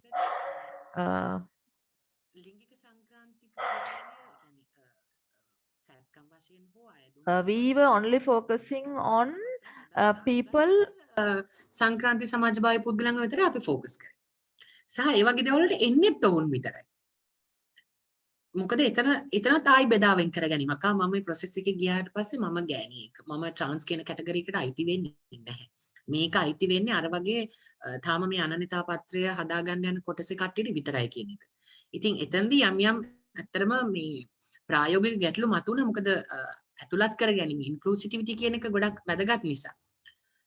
ඉතින් ඒ වගේ මම හිතන්නේ මේක අපි සමාජය දැනුවත් කරනවා වගේම සමාජය තුළ ඉන්න අපේ ප්‍රජාවේ සමාජිකයන්ව දැනුවත් කිරීම සහ ඒ වෙනුවෙන් කටයුතු සැලසුම් කිරීම මම හිතන්නේ වැදගත්. Bhoomi, දැන් අපි දැන් ඊට කලින් තිබිච්ච අර gender recognition certificate process එක ගැන කතා කරද්දිත් ඔය හා සමානව අපි ලංකාවේ ඉන්න නචි ප්‍රජාව සැලකිල්ලට නොගෙන සමහර දේවල් ඇතුළත් වෙලා තිබුණා. නමුත් දැන් ඒ දේවල් එක්ක අපි ඉස්සරහට යනකොට කොයි වගේ වැඩසටහන්ද ඕගොල්ලෝ දියත් කරලා තියෙන්නේ ඒ වගේ අතපසුවීම් හෝ ඒ වගේ අවස්ථාවන් ඉදිරියට යනකොට සිදු නොවෙන්න. ඒ කියන්නේ දැන් ඔය කිව්වා ආරක්ෂා trans protection bill එකත් එක්ක යනකොට certain inclusion සිද්ධ කරා කියලා. right? කොයි විදිහටද ඒ වගේ process එකක් යනකොට කොයි වගේ මේ reception එකක්ද තියෙන්නේ, මොන වගේ වැඩපිළිවෙළවලද ඔයාලා trans community එක ඇතුලේ ඇති කරලා තියෙන්නේ අර වේදාවෙන් කරගැනීම අඩු කරගන්න? එතනදී ඇත්තටම මම කියන්නම් මූලික සාකච්ඡාවට යන තියෙනකොට අපි විවිධ දිස්ත්‍රික්ක වලින් මුලින්ම කොළඹ තුල ජීවත් වෙන ලිංගික සංක්‍රාන්ති පුද්ගලයන්ව තමයි අපි අතුලත් කරගත්තේ. අපි ආරාධනා කරේ. ඉතින් එතන ඒ සාකච්ඡාවෙන් පස්සේ අපි තවත් මේක පුළුල් කරන්න අපි පුළුවන් කීප දෙනෙක්ට පිට දිස්ත්‍රික්ක වලින් එන්න කියලා කිව්වා. හැබැයි තියෙන අපහසුතාවයන් මත හෝ අපිත් එක්ක තියෙන සම්බන්ධතාවයන් අධිකම මත අපිට ඇතුළත් කර ගැනීම කියන එක කරගන්න බැරි වුණා. ඉතින් එතනදී ඇත්තටම අපි තව තේරුම් ගත්ත දෙයක් තමයි අපි ගොඩක් වෙලාවට ලොකු පින්තූරේ බලනවා. ලොකු පින්තූරේ බලලා අපි විනිශ්චයන් වලට යනවා මේවා තමයි තියෙන ප්‍රශ්න, මේවා තමයි තියෙන ගැටලු කියලා. හැබැයි ඇත්තටම අපි පොඩ්ඩක් සංවේදීව මේක තව ටිකක් කිට්ටුවෙන් කතා බහ කරන්න ගත්තොත් මේ තියෙන ගැටලු ගැන ඇත්තටම දිස්ත්‍රික්කයෙන් දිස්ත්‍රික්කයට තියෙන ගැටලු පළාතෙන් පළාතට තියෙන ගැටලු විවිධයි. කොළඹ ජීවත් වෙන ලිංගික සංක්‍රාන්තික පුද්ගලයන්ට භාෂාව සම්බන්ධයෙන් ප්‍රශ්නයක් නැති වුණාට යාපනීය දිස්ත්‍රික්කයට ගියාම මේ පුද්ගලයන්ට භාෂාව නිසා ඔවුන් වෙනස් කොට සැලකීමට ලක් වෙනවා. සහ තව ගත්තාම අපි තවත් තැනකට ගියාම ඔවුන් කතා කරන භාෂාව නිසා ප්‍රාදේශීය ජනවහර නිසා ඔවුන් වෙනස් කොට සැලකීමට ලක් වෙනවා. එතකොට පෞල් පසුබිම ඔවුන් ජීවත් වෙලා ඉන්න පරිසරය සහ ඒ වටපිටාවත් එක්ක එන වෙනස් කොට සැලකීම් සහ හිංසනය තව වෙනස්. ඉතින් අපි ඇත්තටම ඒක අවම කරන්න මම හිතන්නේ අපිට 100%ක් මේක වෙනුවෙන් කටයුතු කරන්න පුළුවන් කියලා. අපි ප්‍රායෝගික වෙන්න ඕනේ නේ. අපිට හැමදාම 100%ක් මේ වගේ දේවල් අර මේ රෝමයේ කරයින් ගොඩ නැගුන්නේ නැහැ වගේ. මේක සිද්ධ කරන අපි ඇත්තටම ගත්ත තවත් පියවරයක් තමයි අපි පළාත් මට්ටමින් ගිහිල්ලා මේ සාකච්ඡාවන් පවත්වන්න තීරණය කරා. මේ කොවිඩ් සිටුේෂන් එකත් එක්ක අපිට දැනට ඒක කරගන්න බැරි වෙලා තියෙනවා. ඉතින් එතකොට මං හිතනවා මීට දැනට අපි හදලා තියෙන ඩ්‍රාෆ්ට් එකට වඩා ගොඩක් ඇතුළත් කරගත්ත ඇතුළත් වෙච්ච සාමූහික අවශ්‍යතාවයන් තියෙන මොනවාද ප්‍රතිපත්ති මාලාවක් නිර්මාණය කරගන්න පුළුවන් වෙයි කියලා. එතකොට ඒ වගේම අපි empowerment පැත්ත ගැන කතා කරනකොට හැමතිස්සෙම දැන් අපි යම්කිසි මේ දිනවල ඔන්ලයින් ට්‍රේනින් කරන්න හිතාගෙන ඉන්නවා. ඉතින් එතකොට එතනදී අපි බලාපොරොත්තු වෙනවා හැම අංශකින්ම වගේ වෘත්තීය පුහුණු ලබා දෙන්න අධ්‍යාපන මට්ටම පළාත් වශයෙන් ඒ හැම දෙයක්ම කන්සිඩර් කරලා හැම දෙයක්ම අවධානයට ලක් කරලා එතකොට මම හිතනවා තවත් එක දොරක් අරගන්න පුළුවන් අපිට කුසලතාවෙන් වර්ධනය කරගන්න හැමෝටම එක වගේ අවස්ථාවක් ලැබෙන්න. ඒ කියන්නේ දැන් උදාහරණයකට ගත්තොත් සමහරක් පුහුණු අවස්ථාවන් තියෙන ඉංග්‍රීසි මාධ්‍යයෙන් පමණයි. ඉතින් එතකොට ඇත්තටම කෙනෙක්ට ඒ මාධ්‍ය සම්බන්ධයෙන් අපි හිතමු මනෝවිද්‍යාව වගේ දෙයක් ඉගෙන ගන්න, උපදේශනය වගේ දෙයක් ඉගෙන ගන්න, ඒ ගොඩාක් දේවල් තියෙන පහසුකම් ඉංග්‍රීසි භාෂාවේ. ඉතින් ඉංග්‍රීසි භාෂාව කියන එක ගත්තාම ටිකක් සමහරක් පළාත් වලින් සමහරක් පෞල් පස්තින් වලින් එන ළමයින්ට තේරුම් ගැනීමේ අපහසුතාවයක් තියෙනවා. ඒක එතකොට ඇත්තටම කිව්වොත් සමහරකට මටත් තියෙනවා. ඉතින් ඒක අපි ඉතින් ඒ හැම දෙයක්ම කන්සිඩර් ඒ කියන්නේ ඒ දේවල් පටන් ගන්න කලින් අපි ඔවුන්ගෙන් අදහස් ගන්න. අපි හරි ඔයගලන්ට මොන වගේද ඕනේ කොහෙන්ද ඕනේ කොහොමද ඕනේ මොන භාෂාවෙන්ද ඕනේ කියලා. ඉතින් මම හිතනවා ඒක ඒ වගේ අවස්ථාවන් කියන එක හැමෝටම එක හා සමානව විවෘත කරොත් මේක හුඟක් දුරට ඒ පරතරය අවම කරගන්න පුළුවන් කියන එක මම හිතනවා ගොඩක් ප්‍රායෝගිකව සිදු කරන්න පුළුවන්. Thank you, Bhoomi. මම හිතන්නේ ඔයාලගේ ආයතන උනුත් consciously gender non-conforming සහ non-binary අයවත් ඔය process එකට ඇතුළත් කරගන්න ඒ කියන්නේ වැඩි උත්සාහයක් දරනවා මම කියන එක මම දන්නවා ඒ situation එක තවදුරටත් අඩු කරගන්න. අවසාන වශයෙන් අපේ සාකච්ඡාවට මම හිතන්නේ මම කියන්නේ question and answers වලට open කරන්න කලින් actually අපිට පුළුවන් question and answers වලට මේවා කරන්න මොකද දැන් තියෙන වෙලාවත් එක්ක අපි පොඩි වෙලාවක් තමයි තියෙන්නේ. මුලින්ම ප්‍රශ්නයක් තියෙනවා for Niluka. One second.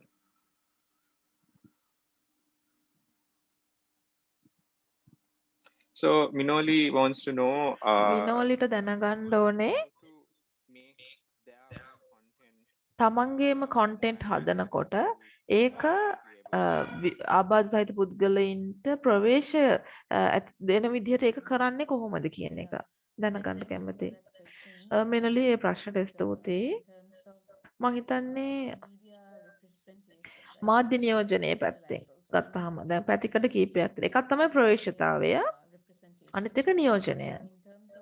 එතනදී ප්‍රවේශතාවයේ පැත්තෙන් ගත්තම මම හිතන්නේ දැන් ප්‍රවේශතාවයට මාර්ගෝපදේශ තියෙනවා. ඒ කියන්නේ ඔබ පාවිච්චි කරන මාධ්‍ය අනුව ඒක වෙනස් වෙන්න පුළුවන්. අතරම සාමාන්‍ය YouTube වීඩියෝ එකටත් අපි යටින් captions දානවනේ, subtitles වගේ දානවනේ. ඒ වගේ දැමීම තුළ නැත්නම් විස්තර දැන් text මොන හරි පාඩයක් දානවා ඒකට විස්තරයක් දානවා. online මොන හරි post කරද්දී අපි තනක Facebook එක කියලා ඒ රූපේ මොනවද තියෙන්නේ කියන එක විස්තර කරන්න පුරුදු වෙන්න. මොකද post එක කියවනවා නම් කවුරු හරි ඒතකොට JPEG image එකක් විතරක් දාලා තිබ්බොත් අන්ධ පුද්ගලයෙක් මේ ටික බලනවා නම් එයාට ඒක පේන්නේ නැහැ නේ. එයා කරන්නේ අර වචන වලට සවන් දෙන එක. එයාට ඒක පැහැදිලි වචන විදිහට රූපේ විස්තර කරලා තියෙනවා. එයාලට ඒක තේරුම් ගන්න පුළුවන්. මේ සඳහා මාර්ගෝපදේශ තියෙනවා. ඒ මාර්ගෝපදේශ බලන්න පුළුවන්. පොදුවේ මේ සඳහා තියෙන පොදුවේ පිළිගත් මූලධර්ම මේ මාර්ගෝපදේශ තියෙනවා. ඔබ මොන මාධ්‍යවලද වැඩ කරන්නේ කියලා මම දන්නේ නැහැ මේ වෙලාවට මේ කාලේ. භූමි සඳහන් කරපු අනිත් දේ තමයි නියෝජනය. ඒකත් හරියම වැදගත්. ඒ කියන්නේ මොන වගේද නියෝජනය වෙන්නේ? ආබාධ සහිත මට මතකයි දැන් කැප්ටන් හෝක් ඒ කියන්නේ ආබාධ සහිත පුද්ගලයන් දුෂ්ටයා විදියට දානවා. ඉතින් ඒතර ඒකද අපිට දෙන්න ඕනේ පණිවිඩය. නැත්තම් නේ සමරිසි බෙස්ට් ෆ්‍රෙන්ඩ් නේද? එතකොට ගෑන් ළමයට හොඳම යාළුවෙක් ඉන්නවා සමරිසි පුද්ගලයෙක් නේ. දැන් ඒතකොට අපි ජීවිත කාලෙම මේ ගේ බෙස්ට් ෆ්‍රෙන්ඩ් විදිහටද ඉන්නේ කියන ප්‍රශ්නයක් තියෙනවා. ඉතින් මේ එතකොට දැන් ඒ කියන්නේ ඒ පුද්ගලයන් සුළුතර කණ්ඩායම් වල පුද්ගලයින්ව ඇතුල් කරන්න ඕනේ කියන නාමයෙන් කිරීමේ වෙනුවෙන්ම පුද්ගලයන් ඇතුළත් කරනවද අර්ථවත්ව මේක කරනවද කියන එක තමයි වැදගත් වෙන්නේ. බොහොම ස්තුතියි නිලෝකා. මටත් ඒ ගැන යමක් තේරුම් ගන්න පුළුවන්. දැන් අපි මේ වගේ ආඛ්‍යානයක් නැරටිව් එකක් හදනකොට අවංකවම මේ කතාව කියන එකයි වෙන කෙනෙක්ගේ ආඛ්‍යානයකට අසු වෙන එකයි අතර වෙනස කොහොමද? දැන් ආබාධික සහිත පුද්ගලයන්ගේ ප්‍රජාව තුළ විශේෂයෙන්ම දැන් මානව අයිතිවාසිකම් විදිහටනේ දැන් ආබාධ සහිත පුද්ගලයන් සඳහා වන අයිතිවාසිකම් ප්‍රඥප්තිය ලංකාවත් අපරාණුමත කරලා තියෙනවා. ඉතින් මේවා ආවේ දැන් ඒ ව්‍යාපාරයට ආවේ අපි නැතුව අපි ගැන කිසි දෙයක් එපා කියන එක. ඉතින් ඒක ඇත්තටම දැන් මේ දෙයක් අන්තර්කරණයක් තියෙන තැනක්ද කියලා බලන්න ඒක මේ ටැග්ලයින් එක හොඳයි. nothing about us without us. අපි නැතුව අපි ගැන කිසි දෙයක් එපා කියන දේ. ඒ කියන්නේ මොන හරි අදහසක් දැන් ක්‍රියාත්මක කරන්න යනකොට විශේෂයෙන්ම දැන් අපි හිතමුකෝ ඒකාකෘති වලින් මිදෙන්නත් දැන් අපි හිතන් ඉන්නවා මේ ශ්‍රවණාබාධ සහිත පුද්ගලයෙක් මෙන්න මේ වගේ කියලා ඔබ හිතන් ඉන්නවනම් දැන් අර භූමි කිව්වා වගේ බොහොම ලේසියෙන් ලංකාව විතරක් නෙමෙයි ගොඩක් වෙලාවට මාධ්‍ය තුල තියෙන දෙයක් තමයි ඒ ආබාධ සහිත පුද්ගලයන් විහිළුවක් බවට පත් වෙලා තියෙනවා. එතකොට ඔබ යම් දෙයක් කරද්දී ඔබේ කණ්ඩායම තුළ ආබාධ සහිත පුද්ගලයන් ඇතුළත් වෙලා ඉන්නවා නම් එතකොට ඒ අයට ඒ දේවල් වෙනස් කරන්න පුළුවන්. බොහොම ස්තුතියි. හරි, තව ප්‍රශ්න තියෙනවද? නැටලි ඔබට ප්‍රශ්නයක් තියෙනවා? භූමිට දානවද මේ ප්‍රශ්නය? Hang on, let me just put my video on. Hi, Bhoomi. You were talking a lot of people not understand. ඔබ කිව්වා ප්‍රජාවේ භාෂාවන් තේරුම් ගන්න නැති එක. ප්‍රජාව තුළ වුණත් භාෂා කතා ප්‍රශ්නේ මමත් ඒකට එකඟ වෙනවා. ඉතින් ඔබ හිතනවද මේට වඩා සරල භාෂාවක් තියෙන්න ඕනද නැත්නම් අපි කියන දේ මීට වඩා හොඳට පැහැදිලි කර යුතුයිද? ඔබ මෙතනදී අදහස් කරන්නේ භාවිතා කරන වචන කියන එකද? අපි පාවිච්චි කරන හැම දෙයක්ම ඒ කියන්නේ දැන් දැන් අපි කතා කරද්දි කිව්වනේ අපේ ජෙන්ඩර් ප්‍රොනවුන් එක දෙන්න කිව්වා. නමුත් ජෙන්ඩර් ප්‍රොනවුන් කියන්නේ මොකක්ද කියලා හැමෝටම තේරෙන්නේ නැහැ. ඒ කියන්නේ ඒ වචනේ හුරු නැහැ. ඔව් මං හිතනවා සමහර දේවල් වලදී අලුත් වචන දැන් සමහර දේවල් කලින් ඉඳලා තිබ්බා. දැන් උප ප්‍රජාව දැන් ට්‍රාන්ස් ප්‍රජාව තුළ නාච්චි කියලා වෙනම උප ප්‍රජාවක් ඉන්නවා. ඒක ගොඩාක් ඉස්සර. ඒ කියන්නේ මේ අපේ මේ සංක්‍රාන්ති ප්‍රජාවන් මේ කතන්දර දැන් මේ ලොකු වචන පටන් ගන්න කලින් තිබුණ වචනයක් නාච්චි කියන එක. මගේ පෞද්ගලික මතය නම් දැන් සාමාන්‍යයෙන් හෙට්‍රොසෙක්ෂුවල් ප්‍රජාව තුළ ගොඩක් වචන තියෙනවානේ. තමන්ගේ යාළුවන්ට එක්ක කතා කරන්න, ප්‍රජාවන් තුළ කතා කරන්න. ඒ දේවල් අපි පැහැදිලි කරලා දෙන්නේ. ඒගොල්ලන් ඇවිල්ලා ඔක්කොම මොනවද කියලා කියන්නේ නැහනේ. දැන් මම සංක්‍රාන්ති ප්‍රජාවෙන් හින්දා කියලා මම මේ පාවිච්චි කරන වචන මම පැහැදිලි කර දිය යුතුද කියන ප්‍රශ්නයක්. මම පොඩි උදාහරණයක් අත්දැකීමක් කියන්නම්. එක පුහුණුවක් තිබ්බා. මම මේක පොලිසියේ නිලධාරීන්ට තිබ්බේ මේ පුහුණුව OIC ලාට. ඔක්කොම ඉවර වෙලා දැන් අපේ පැහැදිලි කිරීම කරලා වැඩ ඔක්කොම කරාට පස්සේ එක නිලධාරියෙක් නැගිටලා දැන් එයා අහනවා මට තියෙන්නේ මොන වගේ ලෛංගික හැසිරීමද මොන වගේ ලෛංගික හැසිරීමක්ද මගේ පාර්ට්නර්ත් එක්ක කරන්නේ කියලා. මම සංක්‍රාන්ති කාන්තාවක් කියන එකේ තේරුම මට ගරුත්වයක් හිමි නෑ කියන එක නෙවෙයි කියන එක මං එයාට කිව්වා. ඒක හරියට දැන් ඔහුගේ වයිෆ්ට එන්න කියලා ඒ මොනවද කරන්න කියලා ඇහුවා වගේ දෙයක් තමයි ඔහු ඒ මගෙන් ඇහුවේ කියන එක මම පැහැදිලි කරා. ඔබේ ලිංගික අනන්‍යතාවය මත නෙමෙයි ඔබේ ගරුත්වය රැඳා පවතින්නේ. ඉතින් ඒ වගේ තමයි. ඒක මගේ මතවාදය. මං හිතනවා අපි දැන් මම පෞද්ගලිකව ගොඩක් වෙලාවට මේව පැහැදිලි මේ වචන තේරුම් කරලා දෙන්න පැහැදිලි කරලා දෙන්න යන්නේ මං විශේෂයෙන්ම දැන් ජීවන රටාවන් ගැන නැත්තම් පාවිච්චි කරන ඒ වචන වෙන වෙනම ගන්නෙ නෑ.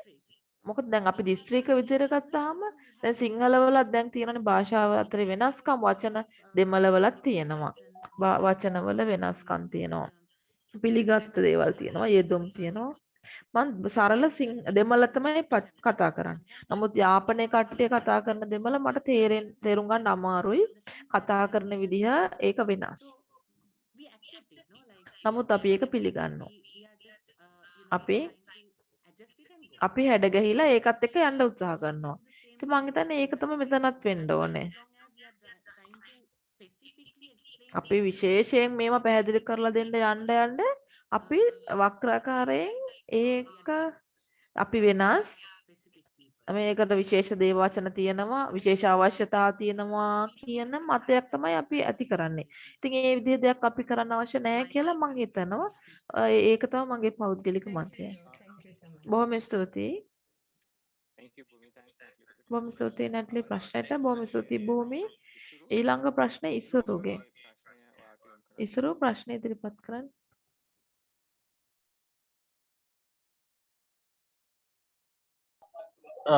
ආයිබෝන් මම මේ කැමර එක ඔෆ් කරලා මම කතා කරන්න මොකද සිග්නල් පොඩි ඉෂුව එකක් තියෙනවා.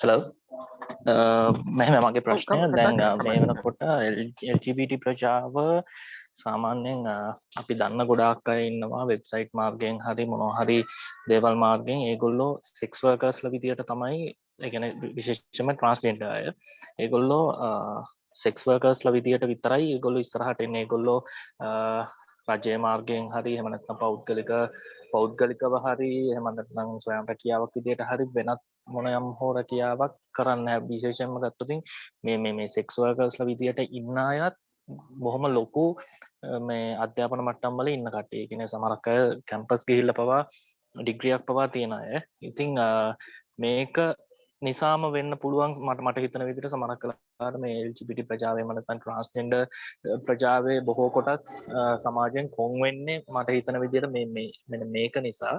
ඉතින් මේක නතර වෙන්න හරි නතර කරන්න හරි මොකක් හෝ වැඩසටහනක් හරි වැඩපිළිවෙලක් හරි මොනවා හරි එහෙම දෙයක් තියෙනවද? එහෙම නැත්නම් ඒ වගේ දේවල් වලට ඒ ප්‍රජාව එන්න අකමැතිද කියන එක මට දැනගන්න.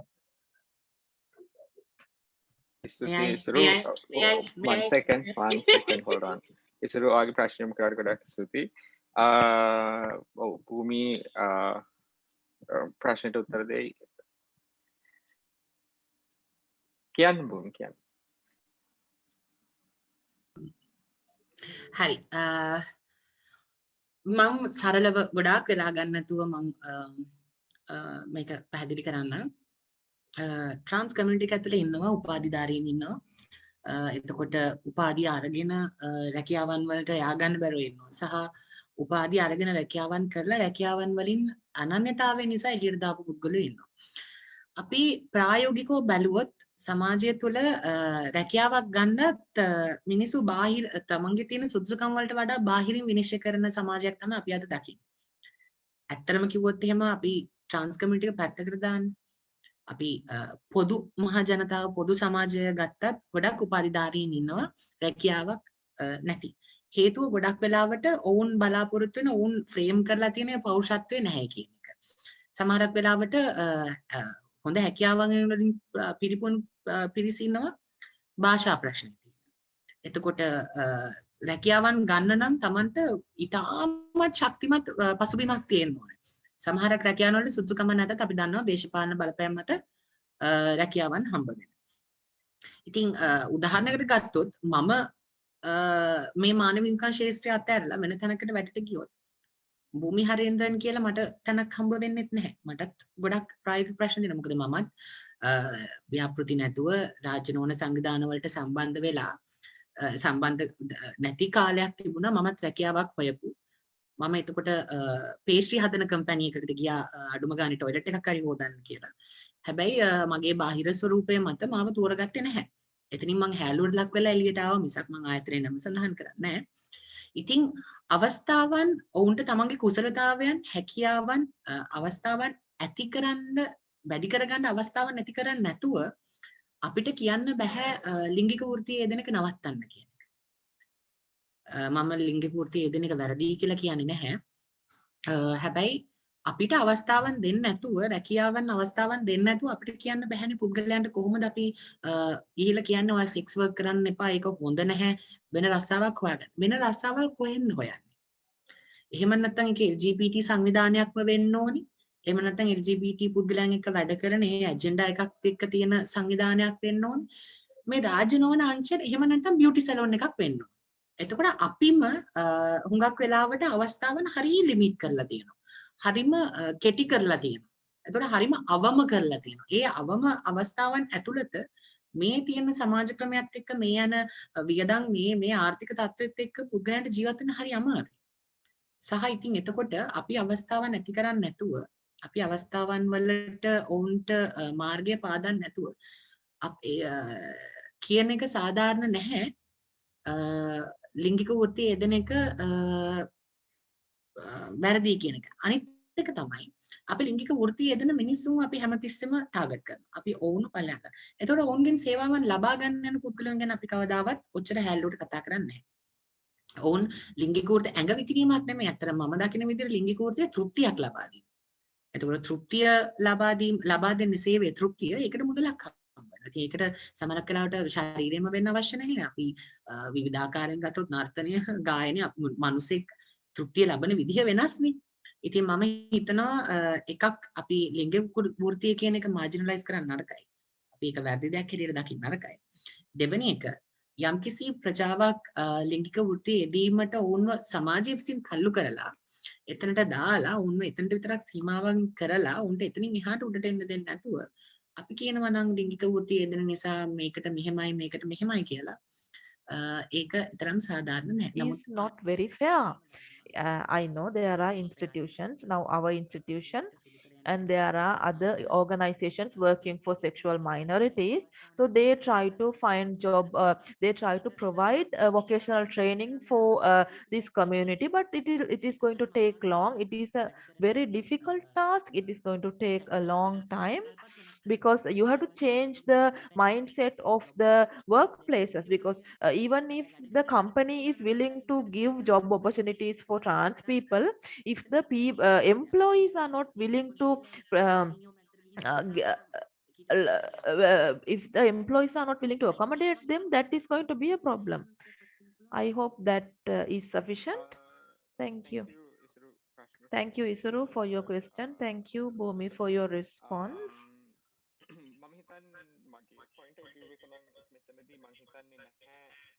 I think community එකේ කොටසකට සම්පූර්ණ community එකේ representation එක අපි one segment of community should be considered as a full representation of that community, in my opinion. And sometimes I think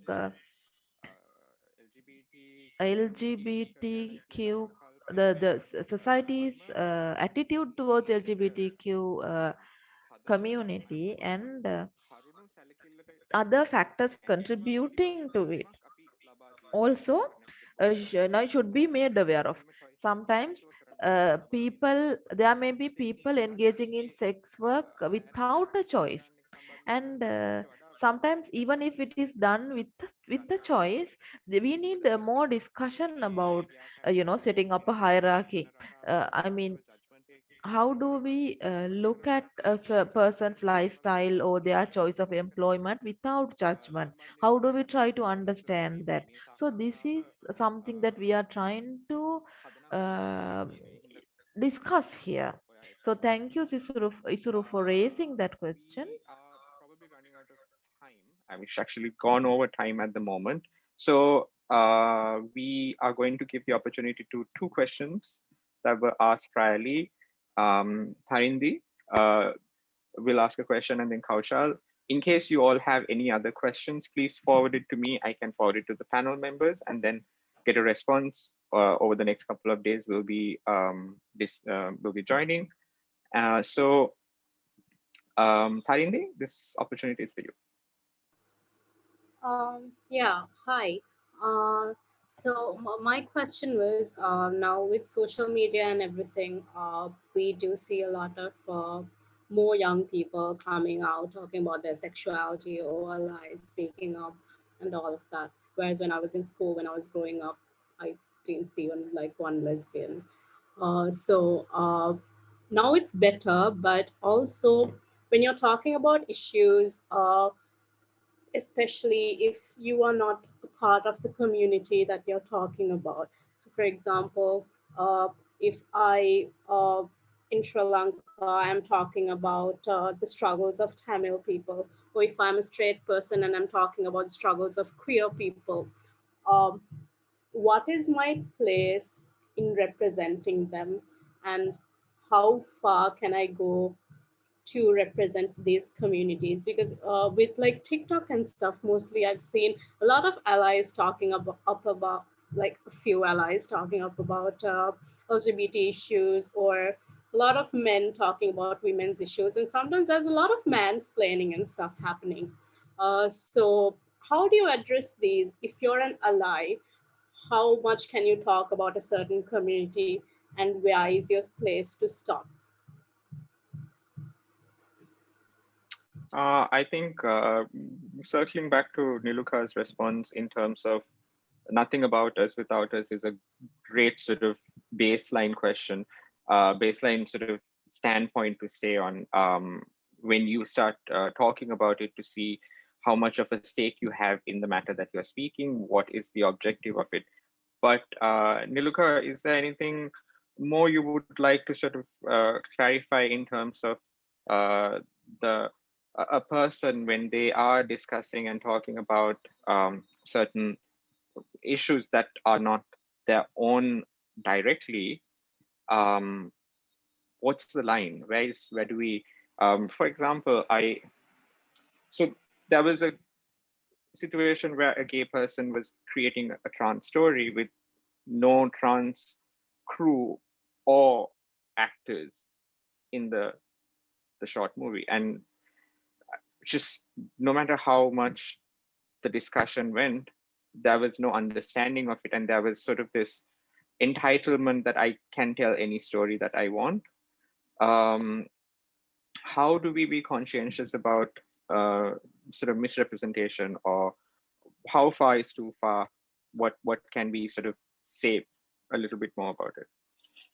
Yeah, I mean, that's a great question, Tharindi. And because I must say at the outset, allyship in that sense, right? Having allies in our lives is really, really important, because this is not just like something we can do in silos in our small little communities. If we're talking about social transformation, we need to have as many allies as possible, kind of advocating. And so on that level, it's great to have that. But I think what you said correctly, like where do we draw the line? I think there are two things we need to be cognizant of. Firstly, it's like, what is my intention as an ally? Right? Am I trying to be a do-gooder or some savior and, look at me? That, I think it's a reflexive process. I think being an ally, being an activist, however, especially if you work with marginalized communities, constantly going, why am I doing this? Where does my ego kind of also get into the picture in the broader framework? Do I want to be seen as this kind of, magnificent, benevolent person or whatever it is, right? So I think that, it's something that I mean, by virtue of being human, it is something that we can, in a sense, mess up on now and then. So the first thing is, I think, intention and reflexivity. And the other thing, Sriyal, like you mentioned, is also representation, right? So that rather than becoming a mouthpiece for people, create opportunities where people can then speak up for and advocate for themselves, you know, and that's where we need those allies to kind of open those doors. You don't necessarily need like an agent as such, but there are times when we all need to speak out on certain issues, but in a responsible and reflexive way. All right, thank you, Niluka, for that. Kaushal, ඔයාගේ ප්‍රශ්නය සරලව යොමු කරන්න panelist ලවා කැමති panelist කෙනෙකුට. Kaushal, you can now present your question. Thank you. My question is somewhat similar to what Tarindi asked. As a journalist, when we talk about issues in the community, they say, you know, your community, them, their people, that is the approach they use, people use. Is that a good approach? Or, you know, what sort of a approach is better, especially when it comes to talking about rights and when dealing with media?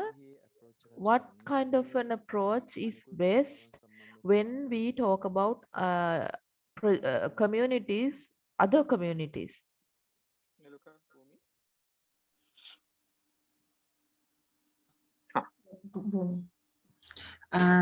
මම හිතනවා I think Niluka also mentioned this. The first thing is, you know, to ask is why do they do this? Why would they want to be you know, involved? That is the first thing. I have faced this problem. I have seen this personally, you know, when working with media, as somebody working with media a lot. We know that media, no matter what they talk about, they use it for their publicity purposes. It is very rarely you get some genuine and sensitive people who come up to you with these genuine and sensitive objectives. So people, our allies. Now it is our responsibility to educate our allies. Also, if somebody is doing something for us, we should participate. You know, there's no need there is no need to inform anybody.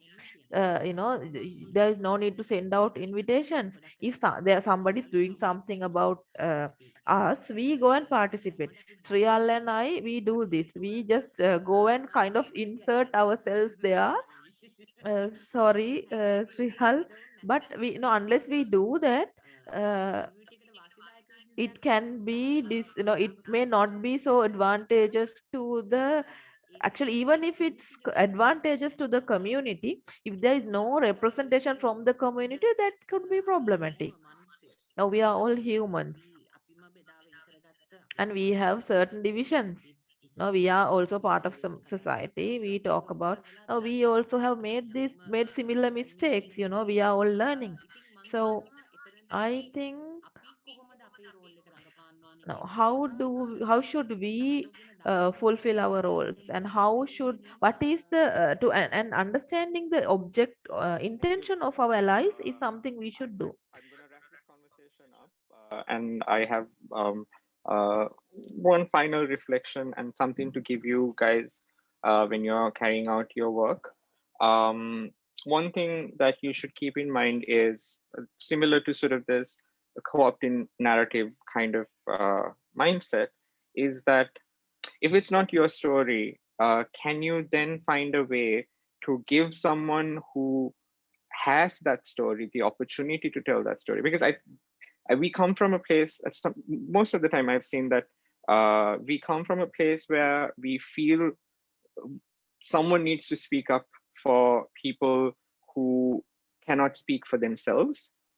However, also think, what can I do to extend those voices and have them and give people the platform to speak about their issues on their own, rather than you being the narrator of someone else's story. Try to find a way for people stories that you want to tell to be the narrator themselves. And this goes mostly towards allies and supporters, queer kids and queer fellows out there. I mean, just be authentic, just understand where your sense of identity comes from. Mostly it comes from heterosexual ideology, and there is nothing wrong about that. But understand that that is not the only narrative that exists, and it's okay for your story and your biases to be questioned, and it's okay for you to learn to unlearn certain things and then relearn what the identity and representation that you want to push forward. So with that, we'd like to end this conversation. Zainab, over to you. I hope this was productive, and in preparation for Saturday's discussion, if you have any questions ahead of time, there is a bunch of resources. Review that, see if you have any questions, share it to me or Zainab, and we will take it up on Saturday. So see you guys on Saturday. Zainab. Thank you so much, Sriyal, Bhoomi, Niluka. That was an amazing dialogue. I've learned so much, even just sitting in and listening to all the questions the fellows had put forward as well. I'm very excited about what happened today. Thank you so much. I would just like to just point out a few things. I understand that there were a few more questions that people wanted to ask. If so, please email them to me. I've put my email address there, as well as you all know my email address from the emails that have been coming back and forth from each other. Just send me the questions and I will forward it to the relevant panelists and they'll get back to you. Thank you so much, Sriyal, Niluka, Bhoomi. Again, that was such a fruitful discussion. And moving forward tomorrow, just a few timings were moved across. We're going to have Danu's session from 12 to 2, and then from 3 to 5, we'll have Shahara's sessions. So I hope all the fellows are able to make it to those sessions. The Zoom link is as the same thing that we provided. I've also